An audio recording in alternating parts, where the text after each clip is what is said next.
Ya está en el aire Juan Manuel Cao. A fondo.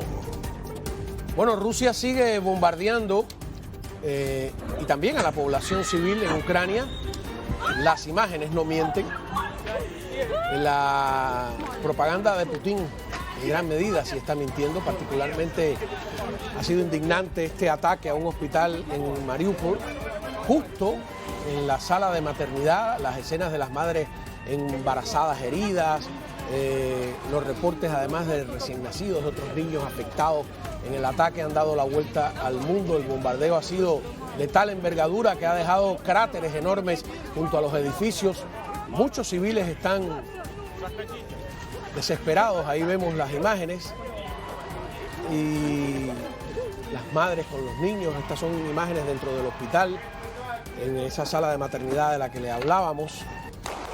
Y hay algunos que están apresuradamente aprendiendo a usar las armas, a utilizarlas, incluso armas, digamos, más sofisticadas que necesitan entrenamiento especializado. Sin embargo, entrenar es peligroso, pues los cohetes invasores están cayendo demasiado cerca. Así que esta es la realidad de la guerra hoy en el día 14 de la invasión. Muy buenas noches. Bienvenidos a Fondo.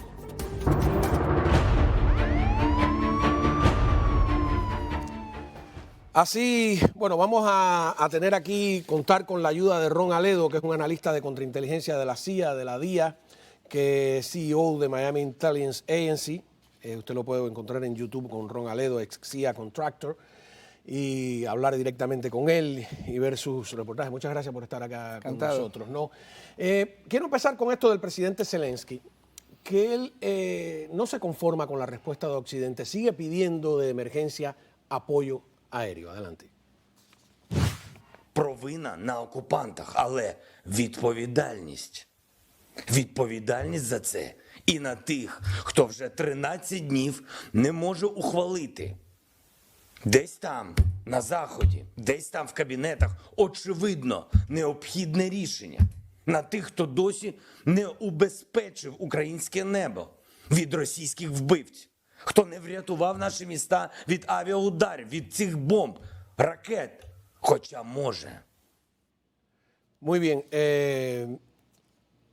¿Es posible o no dar ese apoyo aéreo que están pidiendo? No lo vamos a dar. El hombre ahora lo que se está desesperado porque se está despertando la realidad. Una cosa es soñar y fantasear, otra cosa es la realidad. Y por más que lo aplauda el Parlamento Europeo, por más que él hable con el Congreso de Estados Unidos, por más que lo aplauda el Parlamento de Reino Unido en sus discursos que da, el asunto es que no le vamos a dar una zona de exclusión aérea. Es imposible. Eso significaría declarar la guerra a Rusia. Y la OTAN, Estados Unidos lo ha dicho, Blinken lo ha dicho, no vamos a hacer eso porque eso es declarar la guerra a Rusia, que tiene miles de armas nucleares. Y no queremos destruir el mundo, no queremos empezar una guerra nuclear. Y el pobre hombre ahora se está desesperado, dándose cuenta que una cosa son los aplausos que recibe y que si estamos contigo te apoyamos y te queremos mucho, otra cosa es la realidad. Nadie le va a hacer una exclusión aérea sobre Ucrania. Lo que pasa es que ese pobre hombre se ha agigantado en la opinión pública internacional. O sea, yo leo Sputnik, y leo también otros medios rusos y todos los días dicen una mentira, se asiló, está en Polonia. La verdad es que está allí, ¿no? ¿No le parece a usted meritorio? Creo que está allí y sí, ha demostrado que es muy buen comunicador, está tratando de dar ánimos a su ejército. El servicio de inteligencia ucraniano es muy bueno, también aumentando y moviendo la información y manipulando la información, que con el fantasma de Kiev, que obviamente es una fantasía, la pantera ahora de Kharkiv, que un gato dice dónde están los snipers rusos, también son muy buenos manipulando eso, y él ayuda también con eso, y ahora lo han puesto como una figura de héroe, y ha dado muchos discursos al Congreso de Estados Unidos, y eso pues lo ha ayudado. ¿Lo han puesto o está siendo un héroe? O sea, yo me pongo en su lugar. Otros hubieran salido corriendo al primer bombazo. Está allí, ¿no? Está allí, es un civil, demuestra valor. Abogado, sí. Y hoy hablé con un reportero también valiente, argentino, que estaba ayer en medio de una balacera tremenda jugándose la vida, periodista que cruzó, no está reportando desde la frontera, Y él dice algo que es verdad, que la primera víctima en una guerra es la verdad. Hay una guerra informativa de ambas partes, eso estamos conscientes, ¿no? El vocero del Pentágono explica a su manera la tesis de por qué, es un poco distinta a la de él, de por qué no van a transferir aviones a Ucrania. Veamos.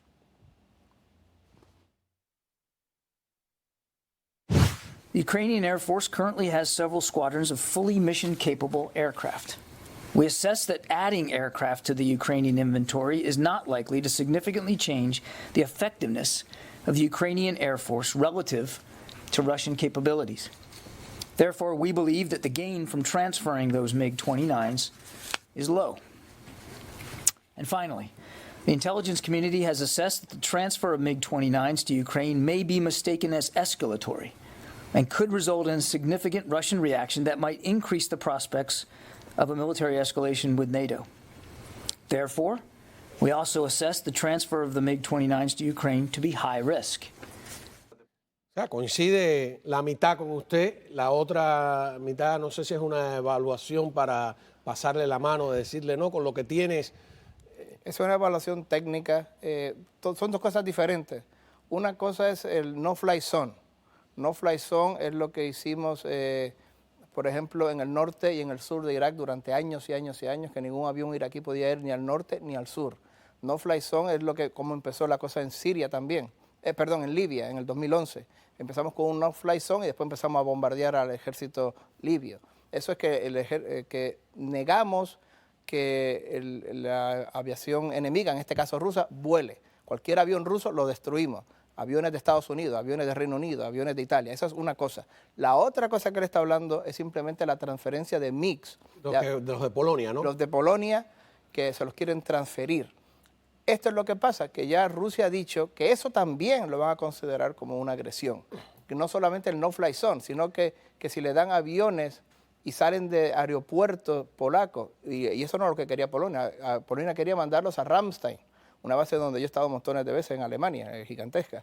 Quería mandarlos a Ramstein, una base de Estados Unidos en Alemania, para que de allí volaran a Ucrania. Y eso obviamente es igual.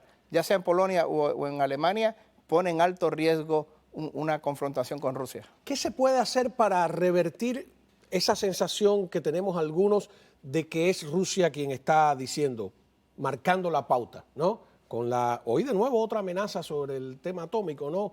¿Cómo sacudirse ese chantaje atómico de si haces esto, si intervienes, si no sé cuánto? Porque solo se está respondiendo, ¿no? La frontera con Polonia sigue abierta. O sea que todavía Estados Unidos, todavía Alemania tiene la capacidad por esa frontera de darle armas, de camiones, pasar camiones enteros con armas, con Stinger, con Javelin, con munición. Eso está abierto todavía, o sea que todavía tenemos esa oportunidad. O sea que todavía se puede hacer algo desde el punto de vista militar. Con esa frontera, mientras esté abierta, Estados Unidos puede seguir mandándole armas y municiones y armamento letal. Y no solamente Estados Unidos, Alemania también, Polonia, etcétera. O sea que algo se puede hacer. Lo que pasa, y esto es lo difícil, es que ni el público occidental, ni la prensa occidental, y muchísimo menos los políticos occidentales del Capitolio, los políticos, están acostumbrados a esto. Es la primera vez en 30 años que se ven con esta situación, que no pueden hacer lo que quieren, porque el riesgo, lo que él dijo Kirby ahí, high risk, alto riesgo. Están acostumbrados a bombardeamos a Irak cuando nos da la gana, bombardeamos a Libia, bombardeamos a Siria, y bombardeamos a Serbia en el 99. No hay consecuencias. Ahora es Rusia. Bueno, Rusia pues, ha entrado en Chechenia, entró en Georgia, acaba de entrar en Bielorrusia.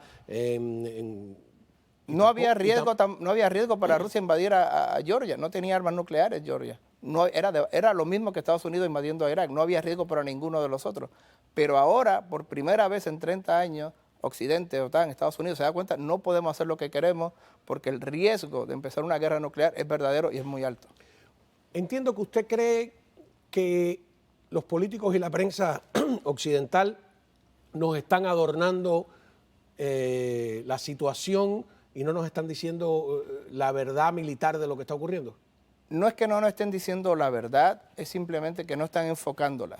No están, por ejemplo, los movimientos de tropas, los objetivos ucranianos que han sido destruidos, cuántos misiles ha tirado Rusia que han caído en objetivos militares, radares, aviones ucranianos, cuántos aviones ucranianos han sido destruidos, eso lo minimiza.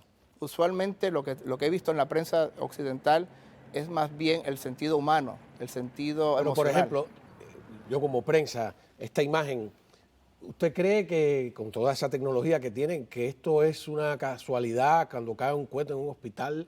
¿O eso es un No, obviamente, daño colateral o que lo lanzaron a no, profesor? yo creo que es un daño colateral, pero que posiblemente cayeron 10 cohetes más o 20 cohetes más en otros objetivos militares, pero que no es lo primordial de la prensa enfocar en los otros 10 cohetes que cayeron en tanques ucranianos o en centros de comunicación ucranianos. ¿Y eso qué consecuencia tendría? Que cuando Rusia tome Ucrania, ¿nos vamos a sentir sorprendidos? Prácticamente. ¿Usted cree que hay que nos están vendiendo la impresión de que Ucrania está ganando? No nos están dando esa impresión, pero simplemente están obviando en silencio cualquier tipo de avance ruso. Hace 6 días atrás, 4 o 5 días atrás, tomaron a Kherson, una ciudad muy importante de 300.000 personas en el sur, que ayuda a hacer el corredor desde Crimea y tomar toda la costa del Mar Negro. Apenas salió. Pero yo veo todos los días los mapas en el New York Times ahí de cómo va avanzando, Sí, pero cuando donde no veo mapas es en la prensa rusa. En la prensa rusa hay una fuerte censura, ¿eh? Oh, sí, claro. Allí no se puede, no hay un estado de emergencia, no hay ley marcial como en Ucrania. En Ucrania hay ley marcial, pero sí, obviamente están censurando muchísimo. Pero digo, la situación práctica, militar, táctica sobre el terreno se minimiza en la prensa de Occidente. Por ejemplo, eso de Kherson, yo apenas lo pude ver como una pequeña nota a pie de página en la CNN. Bueno, más o menos como lo del hospital no lo vi en la prensa rusa. Estamos, por eso digo, en una guerra de información. Cada cual enfoca lo que le conviene. Eso lo hemos visto muchas veces, pero vamos a una pausa. A ver, este segmento es para discutir algunos temas de los que no se discute mucho en la prensa. Yo tengo la impresión de que se está internacionalizando el conflicto. Hace unos días Bielorrusia anunciaba que iba a mandar soldados a luchar junto con los invasores de Putin y lo mismo hacía Chechenia. Ahora se ha sabido que rebeldes de esos dos países, podemos ir viendo las imágenes, se incorporarán o ya se han incorporado a la defensa ucraniana, armados hasta los dientes, con experiencia en combate y muy motivados contra sus respectivos gobiernos prorrusos. Los voluntarios bielorrusos y chechenos se encuentran ya en Ucrania para reforzar las defensas contra las tropas del Kremlin. Eso lo reporta la prensa española en un sitio que se llama El Debate, con un periodista que se llama Miguel Pérez Pichel. Dice que a ellos se le han sumado también, agrega, voluntarios de Georgia, país que en el 2008, recordemos, sufrió una invasión rusa similar a la que padece ahora Ucrania, e incluso un batallón de voluntarios musulmanes de Crimea, contrarios a Vladimir Putin. Se habla de legionarios al estilo de las brigadas internacionales durante la Guerra Civil Española. Hablando de España, se suma a nuestra mesa desde Madrid Javier Arias Borque, que ha estado escuchando lo que ha comentado aquí Ron Aledo, que es un exagente de la CIA y de la DIA, que ha estado en el campo de batalla, que ha estado en Irak, en muchos lugares y que tiene una experiencia práctica de lo que sucede. Así que, Javier, sé que has estado escuchando el programa. Ron tiene la impresión de que no nos están contando, es mi impresión de lo que él dice, toda la verdad sobre lo que sucede en el campo de batalla. ¿Cómo lo ven en Europa? Bueno, nosotros en Europa creo que recibimos bastante información. No sé cómo estará siendo la situación en Estados Unidos. Desde luego sí tenemos más o menos claro cuáles son los avances del ejército ruso y dónde está plantando mucha más resistencia el ejército ucraniano. Tenemos muy claro, aquí se ha estado hablando, por ejemplo, él ponía el ejemplo de Kherson. Aquí en Europa hemos estado hablando de Kherson prácticamente desde el primer día. En el día 2 de la batalla, las autoridades de la región de Kherson la daban absolutamente por perdida. Todavía no tiene Rusia controlada toda la provincia. Sí parece que la gran parte de la ciudad, y aquí se ha estado hablando de Gerson, como se ha estado hablando de Mariupol, como se ha estado hablando de Kharkov, aquí desde luego sí tenemos un conocimiento amplio de cómo van los diferentes frentes en ese sentido. También tenemos muy claro por qué se señala cuando una bomba de Rusia cae en un hospital de niños y no cuando 10 bombas de Rusia caen contra objetivos militares. Y es muy claro, atentar contra infraestructuras civiles críticas, como pueden ser hospitales o guarderías, son contrarias al derecho humanitario internacional, a lo que conocemos comúnmente como la Convención de Ginebra, y de lo que estamos hablando en ese caso son de crímenes de guerra. Y eso hay que decirlo claro. ¿Cómo no? Lanzar una bomba contra un hospital es un crimen de guerra. Y eso hay que decirlo. Y por eso se le da mucho más importancia. Ok. No. Sí, el combate urbano es la peor pesadilla que puede tener un ejército. Por eso la destrucción cada vez que el ejército israelí hace contra la Franja de Gaza es terrible. También la destrucción de la infraestructura civil que se sufre, que se destruye, las propiedades civiles. Cualquier persona que sabe que el método es uno rodea una ciudad, entonces abre un corredor humanitario para que la gente salga e inmediatamente se cierra ese corredor y entonces todo el que queda adentro ya se expone como un combatiente, se espera que se salga todos los civiles. Pero ¿qué pasa? Si no ha habido ese corredor o se interrumpe ese corredor y si los que defienden están dentro de la ciudad y atacan, pues entre ese fuego cruzado siempre va a haber daño colateral. Lo hace Israel en la Franja de Gaza, lo hizo Estados Unidos en Fallujah, lo hizo Estados Unidos en Ramadi, lo hicimos en Irak. Es la peor pesadilla contra cualquier ejército hacer una guerra en una situación urbana. Bueno, ayer vimos un reportaje de esto, era un reportero chileno y uno argentino que están acompañando ese corredor de salvamento para civiles y los rusos empiezan a disparar, pero abiertamente, y tienen que salir corriendo. No sé si en España han visto ese tipo de situaciones. En España somos muy conscientes de que las tropas rusas están atacando los corredores humanitarios en los últimos días. Hace ya creo que fueron 3 días cuando por primera vez se llega a un acuerdo entre Rusia y Ucrania para facilitar corredores humanitarios que saliesen de las principales ciudades que están siendo cercadas por las tropas rusas. Sin embargo, los rusos están incumpliendo de forma reiterada con esos corredores humanitarios. Es decir, no están permitiendo que los civiles salgan de las ciudades. Acusan a Ucrania de usar a los civiles como escudos humanos, pero la realidad es que ellos están impidiendo realmente que esos ciudadanos salgan. Puede haber una razón, decía Ron, que el combate urbano es una de las grandes pesadillas de todos los ejércitos, y hay una gran realidad, y es que el combate urbano iguala a los ejércitos más grandes con los más pequeños una vez que se está dentro de la ciudad y hay que combatir edificio por edificio. ¿Cómo no? El director de la CIA compareció ayer ante el Comité de Inteligencia de la Cámara y dijo esto cuando le preguntaron si podía considerarse a Putin como un loco, que es algo que muchos medios de prensa están tocando. Adelante.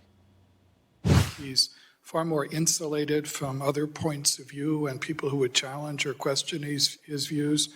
In my opinion, that doesn't make him crazy, but it makes him extremely difficult to deal with because of the hardening of his views over time and the narrowing of his inner circle. Muy bien.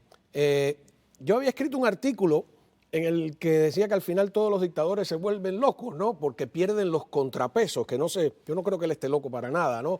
Creo que no ha perdido los contrapesos internos que sean capaces de decirle, mira, no hagas esto, ¿no? ¿Cómo lo ves?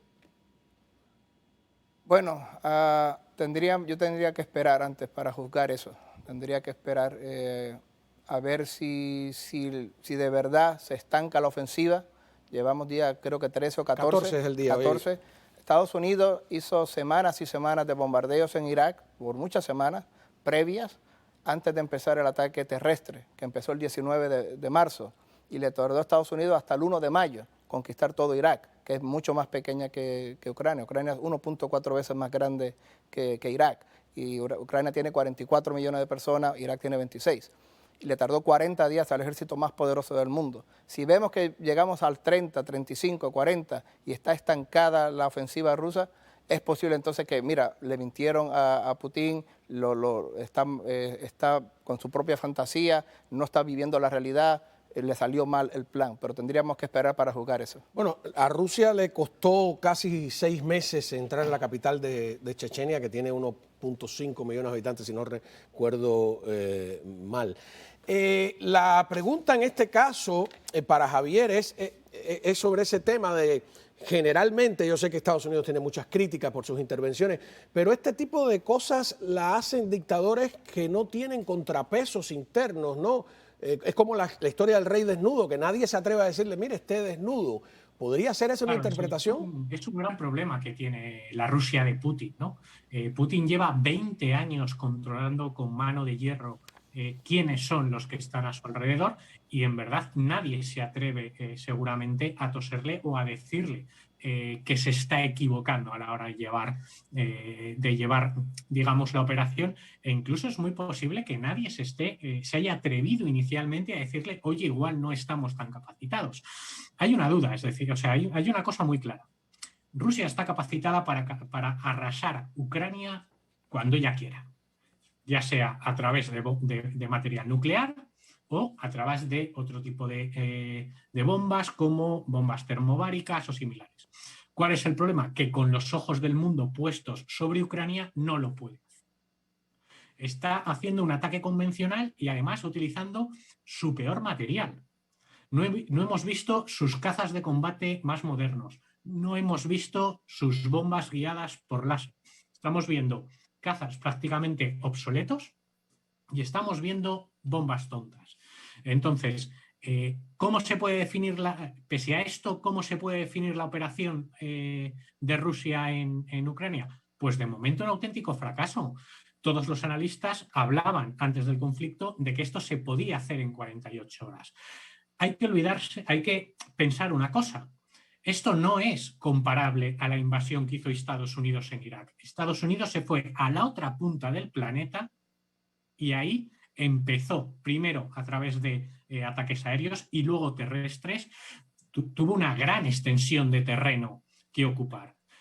Ucrania está atacando a su vecino, está atacando al vecino de al lado. La comparación físicamente es como si Estados Unidos en ese sentido atacase a Canadá o a México. Es decir, no, eso es falso, es falso. A ver, dice, es falso. Estados Unidos, yo estaba en el tercer cuerpo, en Fort Hood. Problemas de logística. Yo estaba en el tercer cuerpo en Fort Hood.